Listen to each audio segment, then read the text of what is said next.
नमस्कार, आप देख रहे हैं न्यूज़ भारत वर्ष। मैं हूं अभय प्रियदर्शी आपके साथ। चुनावी माहौल चल रहा है। बिहार में पंचायती चुनाव आने वाला है और आपको बता दें कि इसको लेकर जो उम्मीदवार हैं वो अपनी तैयारियां ज़ोरों शोरों से कर रहे हैं। कुछ ही दिन में होली आने वाले हैं, तो बिहार का जो गांव है वो होली के रंग में रंगने जा रहा है और उसके बाद फिर से चुनावी रंग में रंगने जा रहा है। आज हमारे साथ बात करने के लिए सुनील कुमार कछड़िया पंचायत के मुखिया हैं वर्तमान में, और इस बार मुखिया पद के लिए चुनाव इस बार लड़ने जा रहे हैं। लगातार 3 टर्म मुखिया रह चुके हैं कछड़िया पंचायत से।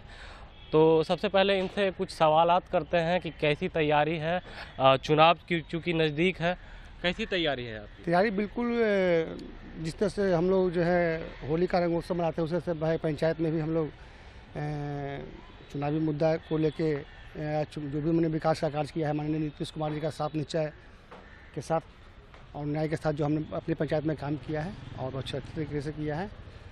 और थोड़ा सा बोल दें आपको कि मैं जो है 3 बार चुनाव लड़ा था, लेकिन 2 टर्म में मुखिया रहा, एक टाइम में मिस कर गया था। तो तैयारी अच्छा है और फिर जो है जनता जो है हमको दोबारा जनादेश देगी, मुझे उम्मीद है और आशा विश्वास है। अच्छा, कहते हैं कि मजबूत गांव के बिना मजबूत देश की कल्पना नहीं की जा सकती, और गांव को लेकर एक मुखिया बहुत अहम भूमिका होता है, ये पद जो है। तो क्या लगता है इस बार कौन कौन से आपके जो काम हैं वो करने छूट गए हों? 2 टर्म क्योंकि रह चुके हैं आप मुखिया, तो ये तीसरा मौका आप ले रहे हैं जनता से, तो क्या कुछ आपको लगता है कि छूट गए हैं काम करने? देखिए, मन में तो बहुत कुछ पंचायत के विकास के प्रति रहा है और बहुत सारा कार्य हमने किया, जिस तरह से हर घर को नल जल देना और हर नली गली को पक्कीकरण करना। उसके साथ साथ कुछ काम जो है और बाकी रहा है। हम चाहेंगे जो भी और कुछ काम बाकी रहा है उसको अगले चुनाव के बाद। देखिए, मैं गांव जब आ रहा था, नालंदा जिला जब आ रहा था मैं, तो मैंने कई जगह देखा कि जिस गांव में सड़कें हैं, नली हैं, कुछ जगह नहीं है, बहुत कम ऐसे जगह मिले। लेकिन सबसे महत्वपूर्ण बात यह है कि गांव से लोग पलायन कर रहे हैं, और ये क्या कारण आपको लगता है कि गांव से लोग जो पलायन शहर की ओर कर रहे हैं वो लगातार बढ़ता ही जा रहा है दिन ब दिन? इसका कारण, मुख्य कारण आपको? देखिए, इसका मुख्य कारण है नौजवानों का बेरोजगारी। क्योंकि पढ़ लिख के लोग जो है आज गांव में जो है आ गए हैं, लेकिन उनको गांव में और ग्रामीण क्षेत्र में जिस तरह से उनको चाहिए रोजगार, उस हिसाब से उनको रोजगार नहीं मिल रहा है। और हमारे अधीनस्थ जो है मनरेगा में बहुत सारा रोजगार दिया जाता है। वो तो गरीबों के लिए, पढ़े लिखे के लिए। वो पढ़े लिखे नहीं, जो मजदूरा वर्ग के लोग हैं, जो मजदूरी के लिए जो बाहर में जाते हैं, बिहार से बाहर जाते हैं, उनके लिए मैं 100 दिन का रोजगार का गारंटी देता हूँ अपने पंचायत में। फिर भी नौजवानों के साथ जो है रोजगार की कमी है, और हम प्रयास करेंगे कि अगर दोबारा सरकार तक उठाने का कि आप प्रतिनिधि हैं, छोटे प्रतिनिधि। लोकतंत्र का सबसे ज़मीनी स्तर होता है ये पंचायती चुनाव, और इसीलिए आवाज़ जो है उन लोगों का पहुंचाना, किस तरह से पहुंचाएंगे? आपको अपने विधायक से बात करके या फिर? निश्चित रूप से जो पंचायत की मूलभूत आवश्यकता है, बहुत सारा चीज़ है हमारे पंचायत अंतर्गत। चूँकि मान लिया जाए कि अब किन्हीं लोग का जो गरीब गुरबा है उनको आवास नहीं है, किन्हीं लोग का जो है नौजवान का रोजगार नहीं है, बहुत सारे लोगों का जो है पेंशन नहीं है, तो कुछ न कुछ कमियां रही है, और उसको सुधार करते हुए सरकार को अपने क्षेत्रीय विधायक के माध्यम से उनको अवगत कराएंगे, अपने पंचायत की समस्या को अवगत कराएंगे, क्या इस तरह से हमारे पंचायत में कमी है, और इसको उनको माध्यम से, सरकार के माध्यम से उनको तक आवाज़ लेके आगे का कार्य पूरा करने का प्रयास हम करेंगे। बड़ी कल्याणकारी योजनाएं जो है मुख्यमंत्री की तरफ से ग्रामीण के लिए है, लेकिन सही ढंग से नहीं पहुंच पाता। इसका कारण मुख्य रूप से करप्शन। कहा जाता है, लोग कहते हैं कि बिना 1 पैसे का कोई भी काम जो ग्रामीण को लाभ होना चाहिए वो नहीं मिल पाता। इसके लिए क्या रणनीति आपकी होगी, किस तरह से इसको आप? देखिए, ये तो कमियां हैं, हम इस चीज़ को देखते हैं, और इसमें कहीं न कहीं जो सरकार का पदाधिकारी लोग हैं उनके द्वारा ग्रामीण लोगों को या आम जनता को किसी न किसी रूप में उनको दबाव में लेके या परेशान करके कुछ उनके द्वारा जो है गलत तरीके से पैसा वैसा का लेन देन किया जाता है। इसको हम मानते हैं चूँकि मैं देखता हूँ कहीं न कहीं हम भी इस चीज़ को देखे हुए हैं, हम भी इसी को झेले हुए हैं कि करप्शन तो खैर है और पदाधिकारी लोग का जो है मनोबल ऊंचा है।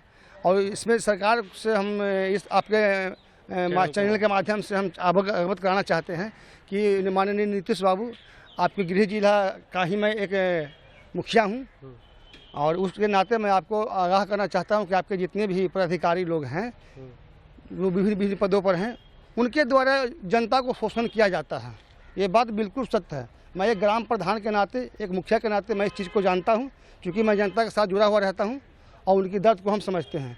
तो कहीं न कहीं उनके माध्यम से हमारे कानों तक आता है आवाज़ कि हाँ मुखिया जी देखिए इस तरह से बात है, बिना पैसा के ये कार्य नहीं हो रहा है, बिना पैसा के हमको ये कार्य नहीं हो रहा है। तो मैं इसको मानता हूँ कि करप्शन तो है बिहार में, और ख़ासकर वैसे पदाधिकारी लोगों को चिन्हित कर सरकार से हम मांग करते हैं, माननीय मुख्यमंत्री से मांग करते हैं कि चिन्हित कर उन पर आवश्यक कार्रवाई करने का जो है कार्य करें, क्योंकि ये बहुत ज़रूरी है। आपके रीजन में करप्शन का तो जो है अच्छा, ये बताइए कि सामाजिक बदलाव अब मानते हैं कि सामाजिक बदलाव आया, क्योंकि कई बार ये कहा जो गरीब तबके के हैं या छोटे वर्ग के हैं उन्हें किसी तरह से सताया जाता है, उनकी बात नहीं सुनी जाती।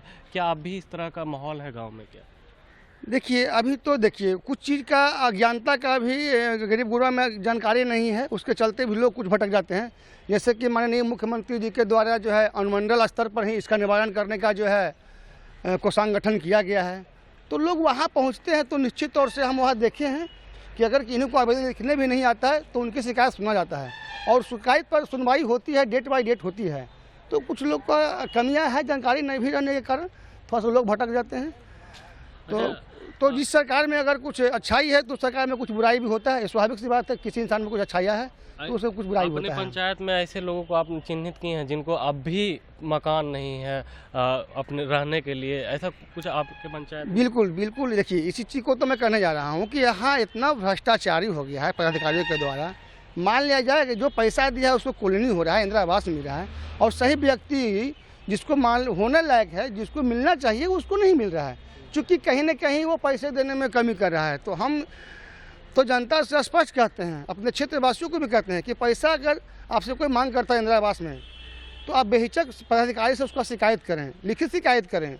अगर यहाँ तक कि अगर मैं भी आपसे मांग के हूँ तो हमारी भी आप शिकायत करें, क्योंकि ये मेरा दूसरा टर्म मुखिया है। कोई कह सकता है, पूरे पंचायत में हम दावा के साथ कहते हैं कि कोई कहेगा कि हाँ मुखिया जी इंदिरा आवास के एवज में 1 कप चाय ही पिए होंगे तो अपने पद से इस्तीफा दे देंगे और चुनाव अगला नहीं लड़ेंगे। अगर कोई एक ही व्यक्ति हमारे क्षेत्र के लोग हम पर शिकायत करते हैं कि हाँ मुखिया जी आपके द्वारा 5 रुपया लिया गया है तो मैं चुनाव भी नहीं लड़ूंगा, अपना पद से भी इस्तीफा दे दूंगा, अगर शिकायत मेरे पास सत्यार्थ हो गया तो। मैं इसका खुद का विरोधी हूँ। ये सब बात चूँकि एक चीज़ बता रहा हूँ कि मैं इसका खुद विरोधी हूँ, क्योंकि सरकार के द्वारा से गरीबों को अनुदान के रूप में जो है पैसा मिलता है, उसमें बिचौलिए लोग 10,000 20,000 तो उसको ठग लेते हैं, ठगी का कार्य करते हैं। हमने इस चीज़ को कई एक बार जो है प्रखंड स्तर पर हमने शिकायत भी किया, लेकिन उस पर कार्रवाई अभी तक नहीं हुआ जी। अच्छा, तो हम चुनाव का अभी तो डेट जारी नहीं हुआ, लेकिन फिर भी एक उम्मीद है कि अगले महीने शायद चुनाव हो, तो लोगों के बीच अभी जनसंपर्क कुछ ना कुछ खुले रूप से तो नहीं, जनसंपर्क कुछ ना कुछ मिलते होंगे। कैसा रिस्पॉन्स आ रहा है लोगों? देखिए, निश्चित रूप से जनता का रिस्पॉन्स बढ़िया है, चूँकि मैं आपको चैनल के माध्यम से हम बताना चाहते हैं कि मैं अपने स्तर से, अपने पंचायत में मैं अपने स्तर से एक जो है सवारी गाड़ी का मैं सेवा देता आ रहा हूँ। उसमें गरीब गुरबों का फ्री ऑफ कॉस्ट जो है, अगर रात्रि का समय है उसके पास गाड़ी का सुविधा नहीं है तो हम उसको अपना स्तर से किसी परिस्थिति में उसको इमरजेंसी में अस्पताल तक उसको मुफ्त पहुँचाते हैं। उसके साथ साथ अगर गरीब परिवार को वो बूढ़ा बुजुर्ग अगर गुजर गए, मृत्यु हो गए, तो उनको अंतिम संस्कार करने के लिए, दाह संस्कार करने के लिए फतुहा तक जो है उनको ले जाने का सारी जिम्मेदारी और सारी खर्चा हम उठाते हैं। तो लगता है चलो इतना कम से कम इंसान को करना चाहिए, ये मेरा अपना माध्यम से इतना हम करते हैं। बाकी जो सरकार की योजनाएं हैं उसको हम धरातल पर उतारने का काम किया है, लोगों का लाभ मिला है और सामाजिक लाभ भी मिला है। जीत को लेकर कितने आश्वस्त हैं आप? विरोधी हो, आपके विरोधी भी होंगे, उनको कुछ कहिएगा? बिल्कुल, देखिए जीत के लिए तो मैं आश्वस्त हूँ, जनता हमारी मालिक है, वो मेरे सब कुछ हैं और हम आश्वस्त हूँ कि जनता इस बार भी हमको चुनाव जीत कर लाएगी और अच्छी वोट से लाएंगे। पिछली बार हमने 200 वोट से जीता था, इस बार मेरा प्रयास है कि हम 500 वोटों से जीते, अपनी इस पंचायत से दर्ज करें। तो यह हमारे साथ थे सुनील कुमार, कछड़िया पंचायत से मुखिया हैं, और इन्होंने बेबाकी से कहा जीत के लिए ये बहुत आश्वस्त हैं। मैं एक बात कहना चाहूँगा कि इन्होंने एक पहल की है अपने तरफ से कि लोगों के हित के लेकर एक गाड़ी इन्होंने रखा है, वो भी अपने सभी पंचायत वासियों के लिए फ्री ऑफ कॉस्ट उन्हें अस्पताल पहुंचाने के लिए, और साथ ही साथ जब मृत्यु हो जाती है किसी की हो तो शमशान घाट तक भी पहुंचाने के लिए। तो एक बहुत अच्छी पहल है अपने तरफ से, मुखिया जी की तरफ से। फिलहाल इतना ही, देखते रहें न्यूज़ भारत बस। नमस्कार।